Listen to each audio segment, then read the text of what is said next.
My family overlooked me for years. Then, at Thanksgiving, I casually unveiled my $160 million fortune. My sister's jaw fell open, and my dad stared, speechless. Can you imagine spending your entire life feeling like a ghost in your own home? Like you're constantly fighting for a sliver of recognition from the people who are supposed to love you most? Well, that was my reality for years. But then, one Thanksgiving, I casually dropped a bombshell about my $160 million fortune, and let me tell you, the stunned silence that followed was more deafening than any argument. It was a moment of pure, unadulterated shock that finally made them see me. I learned how to be invisible when I was just 9 years old. That was the year my sister, Sophie, turned 18. I watched from my bedroom window as she shrieked and danced in our driveway, hugging our parents, because they'd just given her a brand new BMW, shiny and perfect, wrapped in a giant red ribbon. The neighbors came over, congratulating my parents on raising such a wonderful daughter. And me? I was standing there in my secondhand sweater and thrift store slacks, completely unseen. Nobody even glanced my way. Sophie was the golden child, practically from birth. She was 7 years older than me, born when my parents were still young and full of ambition, convinced they could sculpt the perfect daughter. By the time I arrived, I think I was more of an accident than a plan. That initial zeal? It had just faded. The baby books for me stayed empty. My photo album stopped being updated after my first birthday. It felt like I was an asterisk in their lives. My parents ran a moderately successful insurance firm in Connecticut. We weren't rolling in money, but we were comfortable. Or at least Sophie was. She went to Westfield Academy, a private school that cost more per year than most people's cars. Me? I went to Franklin Public School, just 3 blocks from our house, where the ceiling tiles leaked when it rained, and our textbooks were older than I was. When I dared to ask why Sophie got to go to private school, and I didn't, my mother gave me a look like I'd just asked why the sky was blue. Sophie needs more stimulus, sweetheart. She's gifted. You're doing perfectly fine where you are. Fine. That word haunted me. It followed me around like a shadow. Sophie was extraordinary, brilliant, destined for greatness. I was just fine. When Sophie turned 17, her birthday present was a trip to Paris with my parents. For my birthdays, I got a $30 grocery store cake. When my graphing calculator broke, I bought a second-hand one myself because I knew better than to ask for a replacement. Initially, I wasn't bitter. I was too young to understand the unfairness. I just thought this was how families worked. Some kids got more because they deserved it. I absorbed that idea until it became a part of who I was. But something else grew in me, too, something my sister never had. Ingenuity. While Sophie was taking French lessons and violin classes, I was teaching myself to code using library books and free online courses. While she spent her summers at expensive camps in the Adirondacks, I worked at a small grocery store, saving every dime. While she was meticulously deciding which Ivy League school to grace with her presence, I was applying to state universities, praying for scholarships. I got into the University of Connecticut on a full academic scholarship. My parents took me to Applebee's to celebrate. When Sophie got into Yale and my parents paid her full tuition, they threw a garden party for 50 people, complete with a catered buffet and a champagne toast. I ate 3 sliders at that party and left early. Nobody even noticed I was gone. College became my escape route. I double majored in computer science and mathematics, worked 2 part-time jobs, and spent every spare moment honing my skills. Most of my breaks were spent away from home. I'd tell my parents I was busy with work or studies, which was true, but really, I just couldn't stand watching Sophie return home to fanfare and joy while I got a distracted, "Oh, you're here too." During my junior year, something inside me just snapped. To help pay the bills, I'd started working as a freelance developer, building websites and apps for small businesses. One client mentioned their organization was bleeding thousands of dollars due to inefficient supply chain tracking. Over the Christmas break, I poured myself into it. I built them a custom solution. It was brutal, but it worked. They paid me $6,500, the most money I'd ever seen at once. But here's the kicker. They told everyone. Within 6 months, I had 10 organizations knocking on my door, asking for similar solutions. I reduced my student status to part-time and focused entirely on building better, more complex software. I slept 4 hours a night, lived on ramen and coffee, and coded until my fingers ached. The software evolved. I called it Supply Sync, and it grew into something far greater than I could have ever imagined. It became a full-blown supply chain management platform capable of integrating with existing systems and providing real-time analytics. I was 21 years old, and I was running a real tech company from my dorm room. I earned my bachelor's degree at 22. Sophie had graduated from Yale the year before and was working at a top marketing firm in Manhattan, living in an apartment my parents had helped her acquire. They were so incredibly proud. They'd show off pictures of her corner office, as if they'd built it themselves. I was still invisible. They knew I'd graduated and that I was working with computers, but they just weren't interested in the details. When I tried to explain what Supply Sync did, my father would nod politely and then immediately steer the conversation back to Sophie's latest client presentation. So, I stopped trying to explain. There was one occasion, though, that almost broke my resolve to stay silent. I was 23 and had gone home for Easter, one of the few times I made the trip. Sophie had recently gotten engaged to her first fiancé, a lawyer named Ethan, whom my parents absolutely adored. That engagement, by the way, lasted 8 months before he cheated on her. But that day, she was flaunting her ring to everyone who walked through the door. I, on the other hand, had just signed my second, a $300 gift card to their registry, and left before the speeches began. Sophie didn't even notice I was gone until the next day. The acquisition closed in October. By November, I'd settled into my new role, signed a 5-year contract with Innovix, and started planning what to do with my newfound wealth. I anonymously donated to my old public school, funding a complete technology lab renovation, and established scholarship funds. I also bought my first real piece of luxury, a beautiful house in Brooklyn with a view of the Charles River. But I didn't post about it or tell anyone outside my closest circle. Thanksgiving was approaching, and for the first time in years, I wanted to go home. Not because I'd softened toward my family, but because I'd realized something profound. Their opinion of me no longer mattered. I'd spent so long desperate for their validation, their recognition, their pride. But I didn't need it anymore. I'd validated myself. I called my mother to confirm my arrival, and she sounded genuinely shocked. "Oh, excellent, honey. Sophie and Chase will also be there. Chase's parents might come by. It'll be a wonderful family reunion." A pause. "You're still doing that computer stuff, right? Are you earning enough to get by? Your father knows someone who might be hiring." I smiled into the phone. "I'm fine, Mom. Really fine." "That's good. See you Thursday." I packed a suitcase, including one special item, the folder with the acquisition documentation. I didn't know if I'd say anything at all, but I wanted it with me as a reminder of what I'd accomplished without them. The drive to Connecticut felt different this time. Normally, I'd spend the entire trip steeling myself for disappointment, preparing to be overlooked and undervalued. This time, I listened to music and enjoyed the fall colors. There was a strange calm I'd never felt before. I kept thinking about a conversation I'd had with my therapist, Dr. Chun, the week before. I'd started seeing her 2 years ago, finally ready to unpack the damage of growing up invisible. "Why do you want to go to Thanksgiving?" she'd ask me. "What do you hope to gain from this?" I'd sat with that question for a long time. "I think I want to see if I still care," I finally concluded. "If their opinion of me still has power over me, then I know I still have work to do. But if it doesn't," I'd smiled, "then I'm free." Dr. Chin had nodded. "Just remember, Lily, freedom doesn't require their recognition. You do not have to prove anything to them." "I know," I'd responded, and this time, I truly meant it. Now, as I drove into my parents' driveway, that reality truly sank into my bones. I wasn't there to prove anything. I was there to see who I'd become despite them, or maybe to say goodbye to the girl who'd spent so many years desperate for their love. When I arrived Wednesday evening, the house looked exactly the same.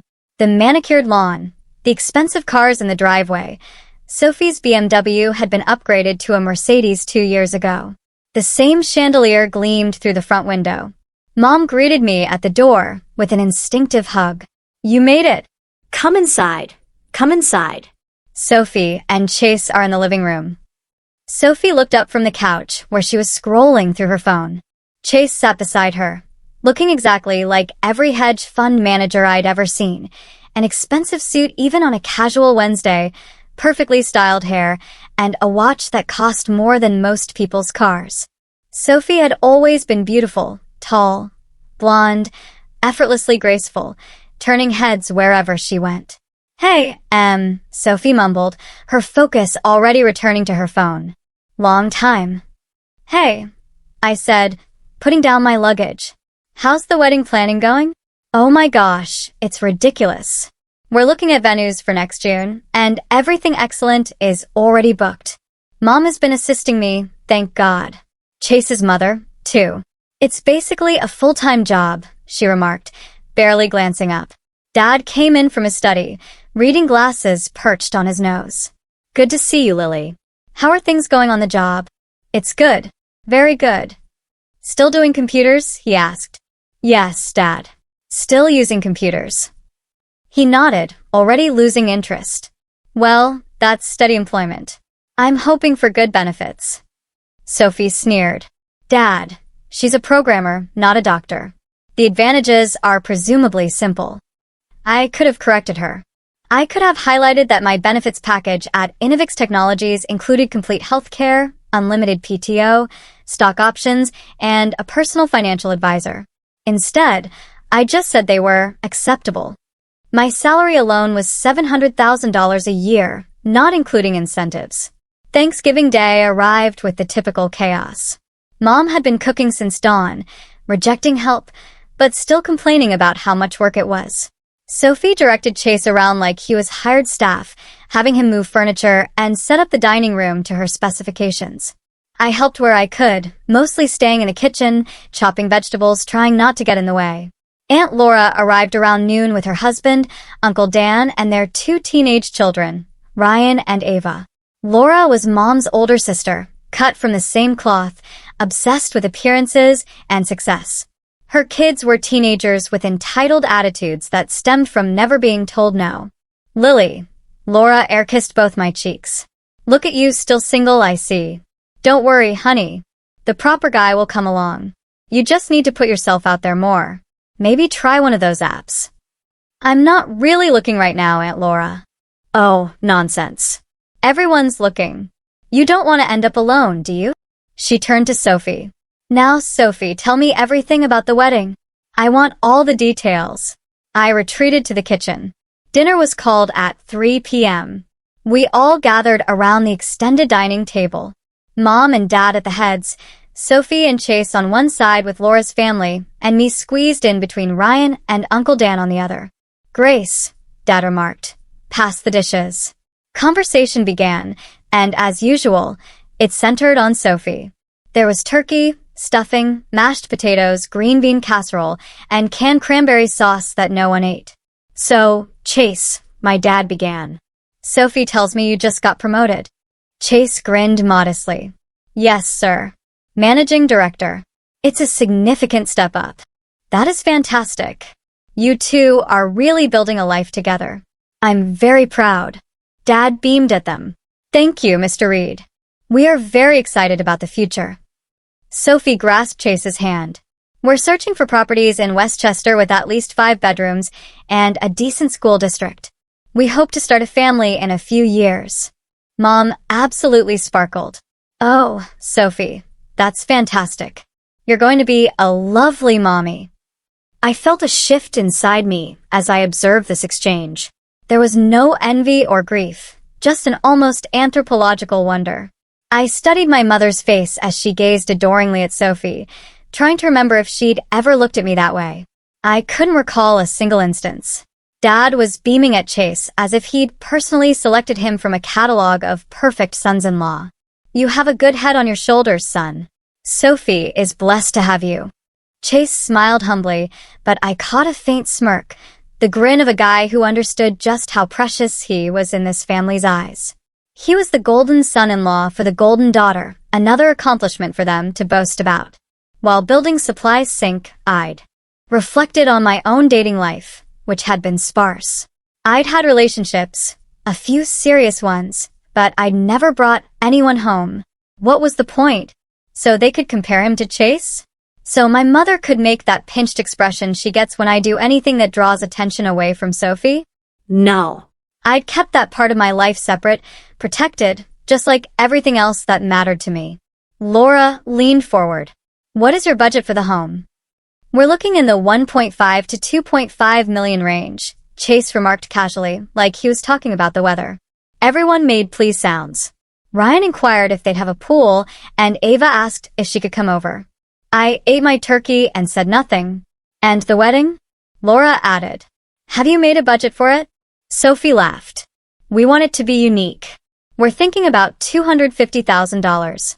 Dad is assisting with part of it, and Chase's folks are also contributing. $250,000 for one day. I thought about the scholarships that money could finance, the lives it might change. But I kept that thought to myself. You deserve it, sweetheart, Mom added. It's your special day. Sophie's wedding, Sophie's future house, Sophie's work, Chase's advancement, their wonderful life together. I might as well have been a piece of furniture. Uncle Dan, to his credit, finally reached out to me. So, Lily, how about you? How is your work going?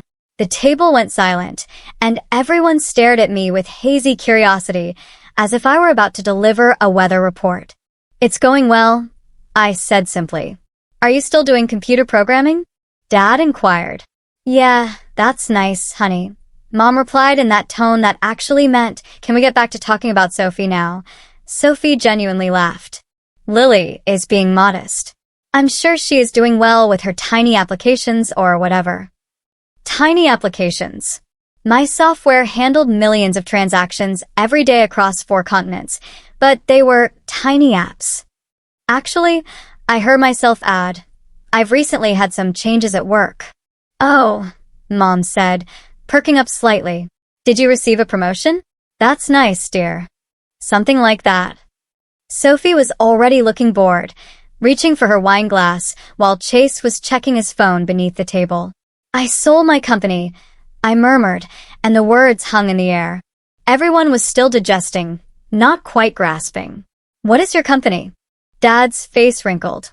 I thought you worked for somebody else. No, I've owned my own firm for 7 years. Supply Sync. It's a supply chain management software platform.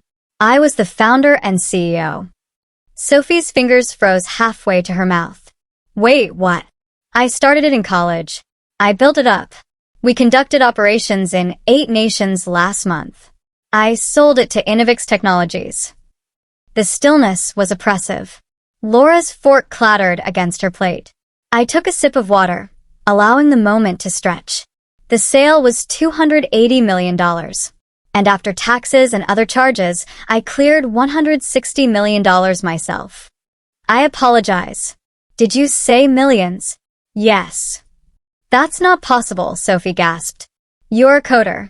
You live in a little apartment and drive a Honda. I still own my Honda, but I also purchased a Lexus. And the apartment isn't small. It's just minimalist. I also just purchased a home in Brooklyn. Chase was gazing at me like I had a second head. Brooklyn. Those houses begin at. Mine was $4 million. I responded quietly. Waterfront, 5 bedrooms, 3-car garage. I paid cash. Sophie's face had gone white. It's a joke. This must be a joke. It's not a joke. I took out my phone, opened my banking app, and showed them the amount in just my checking account.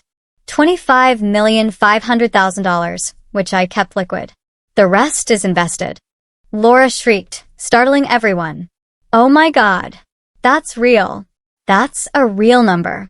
Mom snatched the phone from my grasp, peering at it as if it might bite her. Her mouth opened and closed like a fish. How, Lily? When did this happen? I've been developing Supply Sync since I was 21. 7 years. I've had large clientele for 5 years. I just never acknowledged it because no one asked. I looked Sophie in the eyes. You said I was doing fine with my little apps. You weren't mistaken. I was okay. Better than fine. Dad had turned absolutely pale. But why didn't you tell us? We are your family. Because you never wanted to know. Every time I tried to discuss my work, you turned the conversation to Sophie. Every accomplishment I had was ignored. Every time I returned home, I was invisible. My voice was firm, quiet. So, I stopped trying to be noticed by you. I created something magnificent without your approval, aid, or even your notice. Sophie smacked her fingers against the table. You made us believe you were struggling. You made me feel sad for you. Have you ever felt sorry for me, Sophie? Really? I chuckled, without amusement. You never thought about me at all. We would have helped you if you'd needed it. I've never needed it. That is the point. While you were getting everything handed to you, the private school, the cars, the trips, the money for Yale, I was working on something real. I worked 80-hour weeks. I taught myself everything. I earned every single dollar. Chase was feverishly texting on his phone, clearly looking something up about me. His eyes widened. Holy, she's speaking the truth. Lily Reed, the founder of Supply Sync. The transaction generated headlines. It's all here. Forbes described her as one of the most successful female tech entrepreneurs under 30. Laura grabbed his phone and hastily read. There are pictures. Lily attends conferences. Lily met with, oh my God, is that the governor?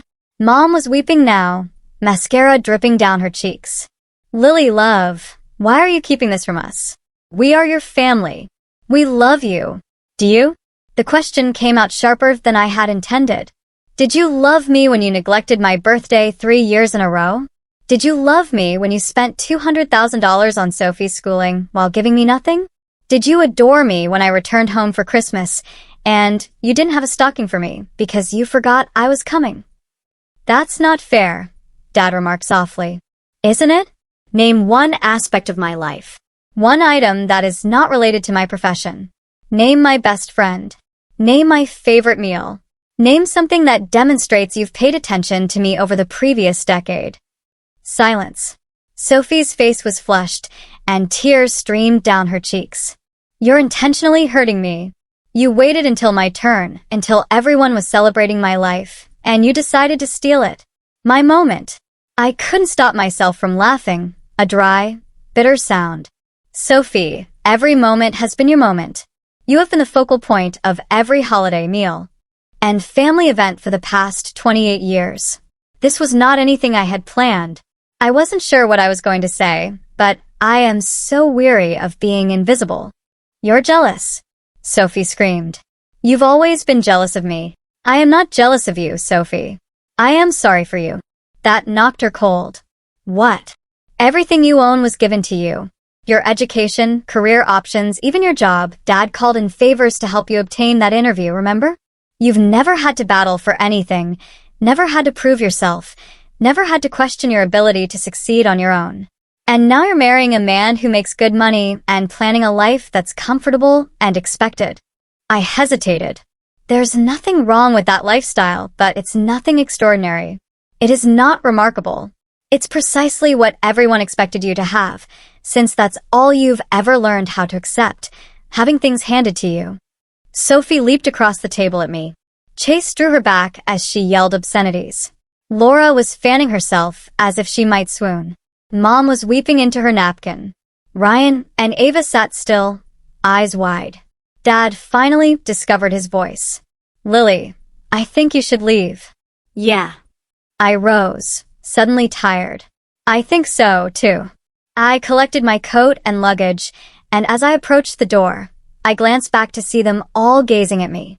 Sophie in wrath, Mom and Dad in amazement, and possibly embarrassment.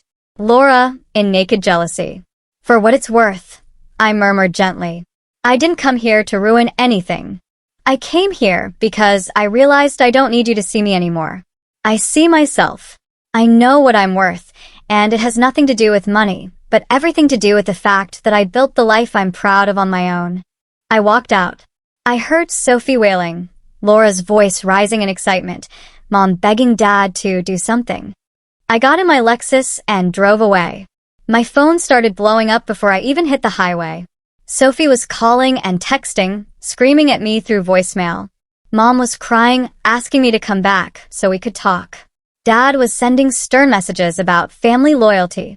Even Aunt Laura tried to call, probably to see if I'd invest in whatever scheme she was running.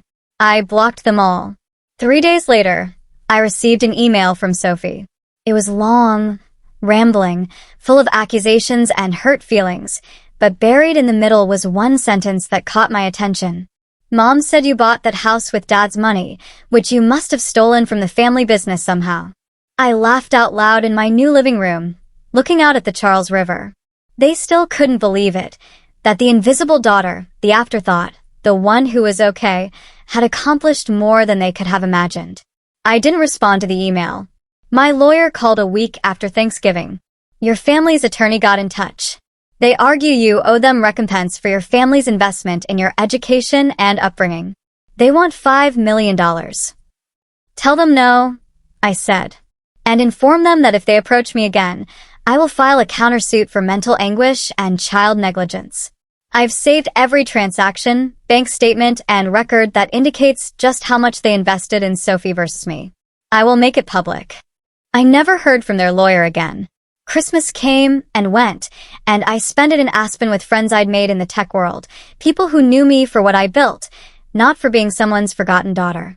We skied, drank expensive wine, and celebrated our collective success, while my phone remained blissfully silent. In January, I received a message from an unknown number. It turned out to be my cousin Ryan.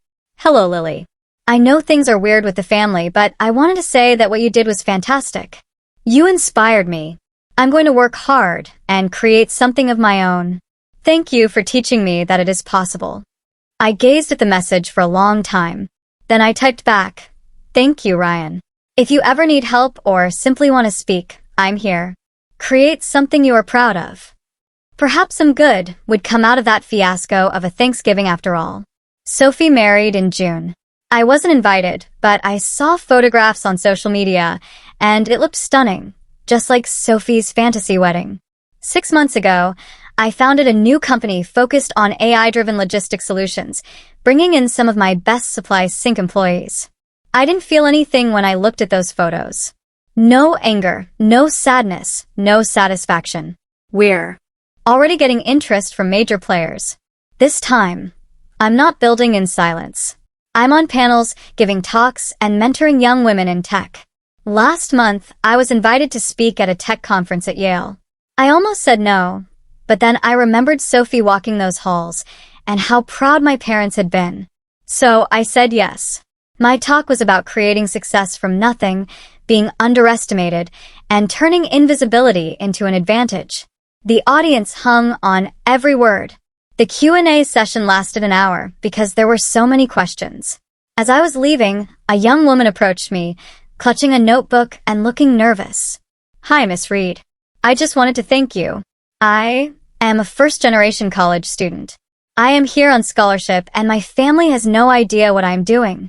They believe I should have stayed at home, gotten married, and lived a simpler life. Your tale helped me feel less alone. I held her gaze. You are not alone, and you're going to accomplish fantastic things. Do not let anyone make you feel invisible. She left, shedding happy tears. And in that moment, I understood something. This was better than vengeance. This was purpose. My family still attempts to reach out on occasion. Mom sends cards on my birthday, which is strange because she remembers it so consistently now. Dad emails tech articles, as if he's always been interested. Sophie sent me a message last month saying she was pregnant and thought I should know.